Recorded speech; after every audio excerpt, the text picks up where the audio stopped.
How do we define freedom? How much are we responsible for events that we cause only indirectly? These questions and more relate to the 2016 superhero film Captain America: Civil War.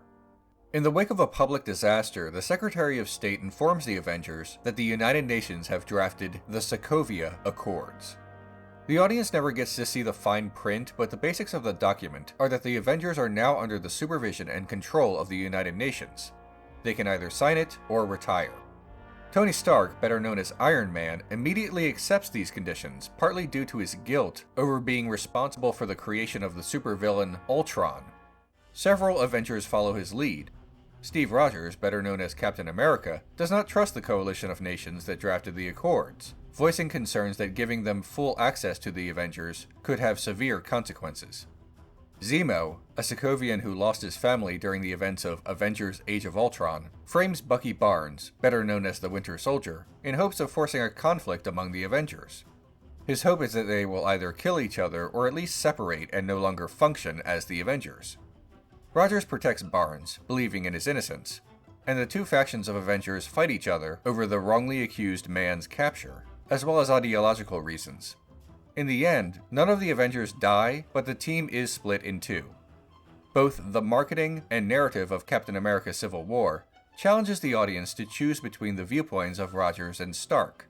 Both make their points, but both are deeply problematic, both legally and philosophically. The number of potentially world-ending events has risen at a commensurate rate. He's saying it's our fault? I'm saying there may be a causality.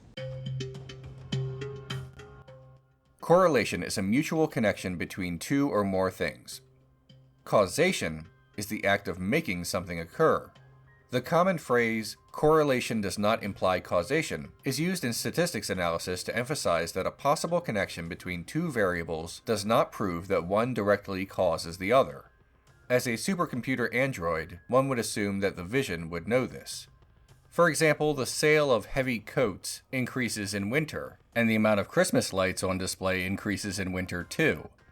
So there is a correlation in the sense that they are both related to winter and increase during that season. But the sale of coats does not cause more Christmas lights. Correlation, perhaps. Causation, no. It's significantly more complicated than that, but those are the bare bones of it. Sometimes this happens accidentally in analysis and sometimes purposefully to intentionally obfuscate something. In Civil War, the Vision suggests that the rise of supervillains is not only related but caused by the rise of superheroes. He uses the term causality as the most gentle way of implicating their existence as the reason the world has so many superpowered threats. Let's put the Vision's statement to the test. In the first Thor movie, Loki has his sights set on the throne of Asgard, and eventually Earth itself, which he calls Midgard. Loki is not a response to Thor, though. Thor's continued presence on Earth during the first Avengers movie is due to his wish to protect Midgard from a threat from Asgard. Hydra and everyone connected to it, like the Red Skull, are not responses to superheroes. In Captain America: The First Avenger, puny Steve Rogers is transformed into, well, Chris Evans. This early superhero was not given the super soldier serum until after Hydra was created. Captain America's continued work towards a safer world in The Winter Soldier is not the cause of Hydra revealing itself to have infiltrated S.H.I.E.L.D. According to what he learns about Hydra's covert activities, he was encased in ice during nearly all of it. He is, however, responsible for spoiling Hydra's diabolical plans. The only villain that exists due to the express and direct actions of the Avengers is Ultron. One might argue that the creation of Ultron and the artificial intelligence's subsequent catastrophes are reason enough for the Sokovia Accords, a system in which to both draft and control the Avengers. But wouldn't it be more accurate to say that Ultron is not the result of the Avengers, but only Tony Stark? More on that later. The Vision's assertion that the Avengers' mere existence is some kind of double dog dare to the villains of the world to step up their evil game does not add up based on all of the evidence laid out in the 12 Marvel Cinematic Universe films that came before Captain America: Civil War. So if the mere existence of the Avengers is not the cause of the existence of powerful threats to the world, what is? Casting aside the obvious, because it's a movie answer, If one needs a diegetic or in-universe explanation, one need only look to technology. Marvel heroes and villains are based heavily in the advancement of science. Steve Rogers became Captain America due to a scientist creating the super soldier serum. Tony Stark became Iron Man due to his mechanical genius. The Vision is an android, War Machine has high-tech battle armor, Spider-Man's powers come from radioactivity and homemade high-tech web shooters, Ant-Man shrinks and grows because of an invention, Bruce Banner became the Hulk due to an experiment with gamma radiation, and so on and so forth. Conversely, villains like AIM from Iron Man 3 stands for Advanced Idea Mechanics. Yellow Jacket and Obadiah Stane are major figures in tech companies. There is a correlation between the rise of superheroes and the rise of supervillains, the technology boom of the 20th century and beyond. That is a correlation between two things, but it is not causation. Superheroes are not creating supervillains, or vice versa. Superheroes and supervillains in the Marvel Cinematic Universe are both growing at the same rate, but that's because they're growing from the same source. One is not directly ushering in the other. The only supervillain to be initially created by a superhero is Ultron, and the only superhero to be initially created due to the creation of Ultron was the Vision, both by Tony Stark. For the past 4 years, you've operated with unlimited power and no supervision. That's an arrangement the governments of the world can no longer tolerate. Ultron would not have existed without Tony Stark. That much is undeniable. The disaster in Sokovia would not have happened if Ultron had not existed. But what about the other incidents that Secretary Ross claims are due to the Avengers? Let's go through them one by one. New York. Loki and the Chitauri invaded Earth through a portal above New York City. Secretary Ross claims that the Avengers were careless. In reality, there have not been many confirmed civilian deaths explicitly due to the actions of the Avengers. Instead, what we see is Captain America taking charge and routing the civilian evacuation. We see the Hulk soundly defeating Loki and Iron Man saving the city, nearly sacrificing his life to do so. Secretary Ross shows a single image of the Hulk crashing through a building, but there are two problems here. First, we do not receive any direct information that says Dr. Bruce Banner actually killed anyone. Second, Banner is not the one being asked to sign the Sokovia Accords anyway. He is absent. If it were not for the Avengers and their actions in New York, either the world would have suffered an invasion, or the World Security Council would have successfully nuked the city, intentionally causing catastrophic loss of human life. Of all of those available options, the Avengers causing noticeable property damage and doing their best is still the most desirable outcome. Washington, D.C. Captain America, Black Widow, and the Falcon defeat Hydra. There is destruction, but again, this was not caused by Steve Rogers, Natasha Romanoff, or Sam Wilson. Virtually everything that happens is a result of Hydra. Rogers, Romanoff, and Wilson did their best to limit the loss of life to a minimal and basically save the world. Again. Not a bad job. Lagos, Nigeria. Brock Rumlow, better known as Crossbones, attempts to deploy a lethal chemical agent and also set off a bomb that would kill dozens, maybe hundreds of people in a crowded street. Wilson and Romanoff foil his chemical agent plan. Wanda Maximoff, a new recruit, uses her powers to prevent Captain America and a crowded population from dying, but is unable to send the bomb away completely. Any loss of life is tragic, of course, but if not for Maximoff, more would have died. The Avengers saved as many as they could. In the aftermath, Rogers tells Maximoff that had they not been there at all, far more would have died. And if they stopped trying, next time, nobody would be saved. Admittedly, that is small comfort to the families of the deceased, but the way the media and politicians in the MCU portray this is inaccurate. They are heroes for saving as many as they could. One might argue Maximoff's actions constitute negligence, but let's look at the scene again. Rumlow sets off a bomb. Maximoff creates a protective shield. She needs to quickly shoot him somewhere to avoid massive civilian casualties. He could not be sent forward because there was a crowd of civilians in front of him, and he could not be sent backwards for the same reason. So the only other option was up. It is regrettable that anyone died, but pragmatically speaking, it may have been the least terrible option. The Avengers are condemned for being exceptional first responders who are not godlike enough to save everyone. The Secretary admonishes the Avengers for not knowing the whereabouts of Thor and the Hulk, as if that bolsters his claim. Although this does not work as an argument in his favor for two reasons. First, as evidenced by what Nick Fury says at the end of the first Avengers film, members of the Avengers go their separate ways after solving a catastrophe that they can only rectify as a team, only to be called back when necessary. Thor and the Hulk are not on 24-hour call. The Avengers initiative, as explained by Fury himself, is not a permanent embedding of teammates. Second, the Hulk and Thor are living people, not weapons. Dr. Bruce Banner is a human being. He is not, as the Secretary disrespectfully says, a nuclear weapon. He has the right to his own privacy. He is not an animal to be tagged and tracked. The implications of what the Secretary says are staggering. Thor is not, as best the movies show, a citizen of any of Earth's governments. The legal mandate for him to sign the Sokovia Accords is a gray area that the film does not address. The United Nations claim that over 100 countries have agreed to the Accords, but Thor is not a citizen of any of them. What legal authority does the United Nations have to make him sign or retire anyway?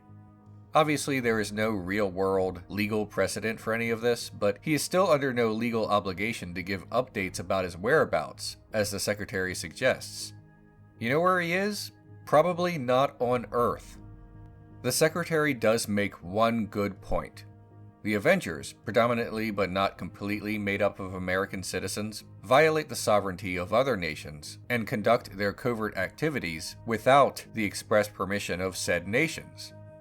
Some of what they do might break international law, and as the Vision says, there is nothing inherently wrong with some form of oversight. Frankly, even before the Avengers first assembled, Iron Man conducted extra-legal incursions into sovereign nations. S.H.I.E.L.D., an internationally sanctioned military and espionage force, had previously served as oversight for the team, but after the events of Captain America: The Winter Soldier, that is no longer true. Are the Avengers morally wrong for acting without sanction, or morally wrong by acting with sanction by a dubious authority? Let's be clear here. In the real world, the United Nations is a well-meaning diplomatic entity, not a shady one-world order cabal like nativists and isolationists claim. And other international coalitions like NATO simply exist for mutual defense. In the Marvel Cinematic Universe, however, an international coalition of politicians called the World Security Council previously had some authority over S.H.I.E.L.D., and therefore the Avengers. S.H.I.E.L.D. was an international peacekeeping force that secretly housed Hydra. That happened on their watch, not the Avengers. Not to mention the fact that the World Security Council tried to mass murder the civilian population of New York with a nuclear weapon. The MCU United Nations is a different entity from the now defunct World Security Council, but it still stands to inherit a dangerous amount of power with the right to potentially draft the Avengers into any conflict of their choice. The MCU United States government, one of the nations that support the Sokovia Accords, denies the Avengers and presumably others basic conventions of law for detainees like the right to an attorney. This government indefinitely detains whomever it chooses in an underwater prison called the Raft. This is an extreme level of security that flagrantly and shamelessly denies basic codified, constitutionally mandated civil rights. You chose to do that. If we sign this, we surrender our right to choose. In Captain America: Civil War, Steve Rogers and Tony Stark are personified representations of freedom and security, respectively. Rogers argues for individual freedoms of the Avengers and against the encroaching power of the United Nations in the era of the Sokovia Accords. Stark argues for expanding the powers of the world governments and accepting new limitations. This is an age-old debate, one that comes up in one form or another every election year, in every speech about foreign policy, or about national security in the face of terrorism.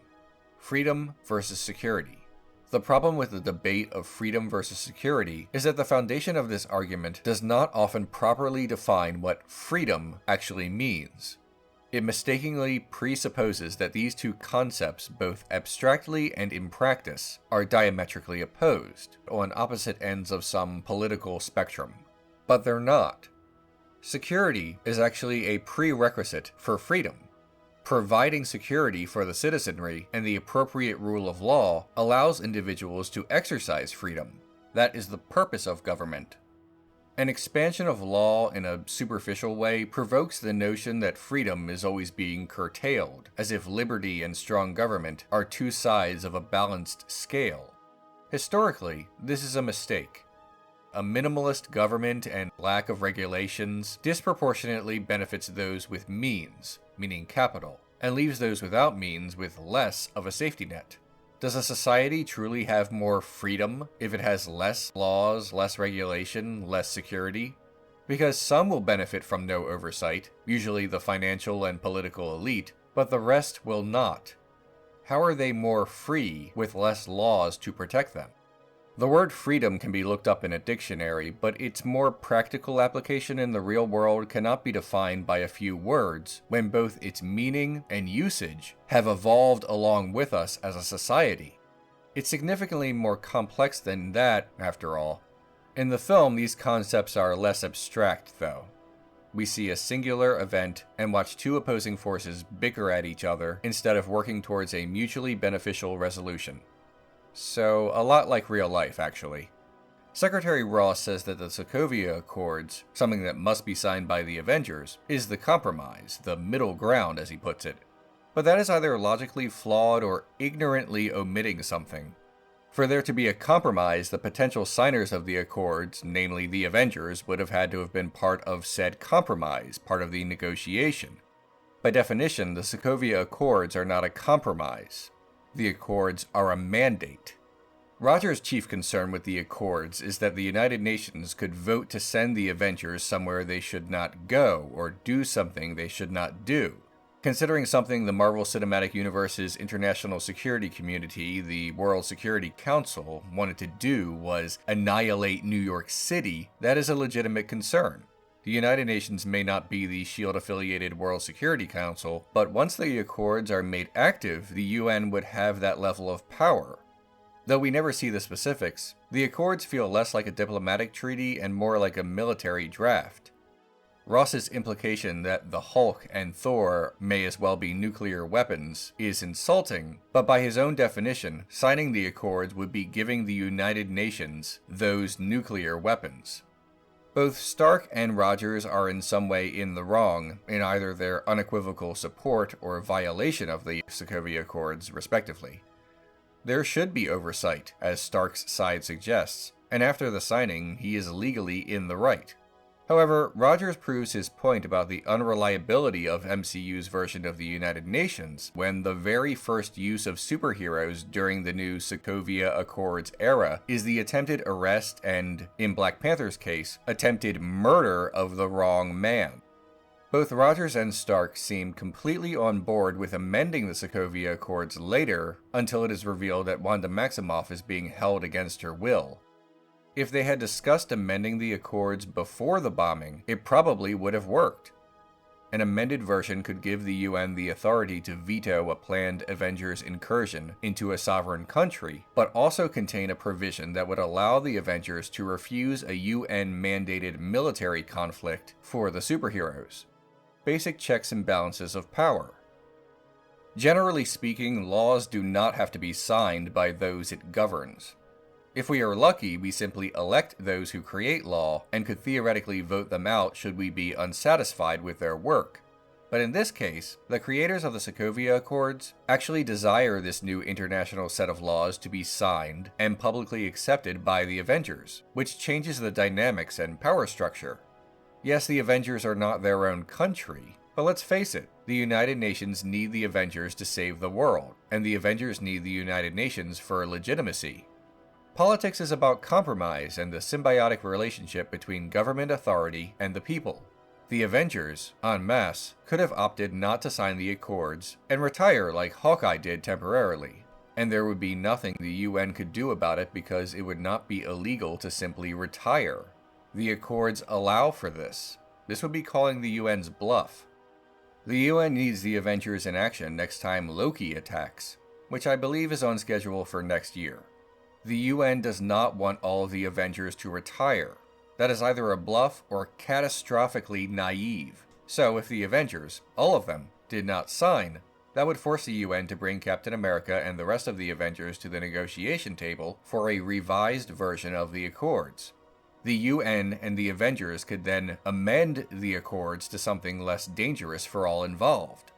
Perhaps something that allows the UN access to the Avengers and therefore reasonable oversight, but without total military-style control. A liaison, more structured rules of engagement, etc. Everyone would be more or less satisfied, and the business of punching Thanos could go about as usual. But then we wouldn't have a movie, and that big fight scene was awesome. Like when Ant-Man got all big, so good, so good. Captain America Civil War is actually a fine example of how diplomacy can work and how it can fail us. Both Stark and Rogers have personal stakes in the Sokovia Accords, either succeeding or failing. Our politicians behave this way all the time. That is the essence of corruption, cronyism, and the dangers of the refusal for compromise. Captain America and Iron Man represent those binary options between freedom and security, respectively, foolishly thinking they must be opposites. We simply watch it unfold and manifest itself into a physical fight rather than an ideological one. Both sides contain too much extremism, in the case of Rogers, breaking international law, or in the case of Stark, giving too much authority to institutions in the MCU that have not always proven themselves trustworthy. And because of this, in the end, both sides lose. Thanks for watching the latest episode of Renegade Cut, everyone. If you want to support the show, you can click the orange link to my Patreon. That's how all of this happens. If you want to subscribe and never miss an episode, click on the red link. If you want to watch more, there are some recommended videos below. I'll see you next week for another episode.